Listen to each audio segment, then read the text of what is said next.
Алик Кызе деген ютубер 3 миллион болыпты ғой.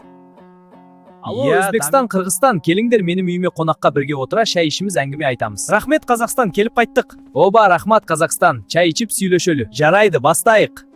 Не жаңалық Өзбекстан, Қырғызстан? Сол жаңалық жоқ өзіңде. Менде жоқ. Менде жоқ. Қазақстан, сенің ютубың кәдімгідей дамып кетіпті ғой? Иә, бауырым, жақсы дамып жатыр. Алик Кызе деген ютубер 3 миллион болыпты ғой? Иә, дамиды ғой енді. Бүгін мен қазақ ютубы жайлы айтып берейін онда. Иә, айтып берші. Иә. Қазақ ютубында көп ютуберлер бар. Олар Алик, Кызе, Нұрлан, Қалам, Армани, тағы басқалары бар.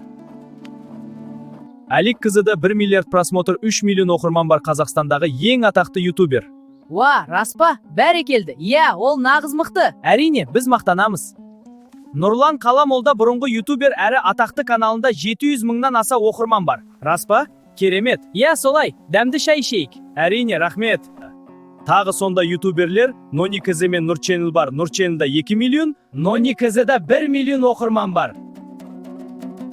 Керемет, сенде ютуберлер көп екен, бірақ менде де ютуберлер көп. Иә, рас айтасың, бәрімізде көп. Дұрыс, бәріміз байланыстамыз. Тамаша, шай ішейік. Онда сенде бізге ютуберлерің жайлы айта отыр.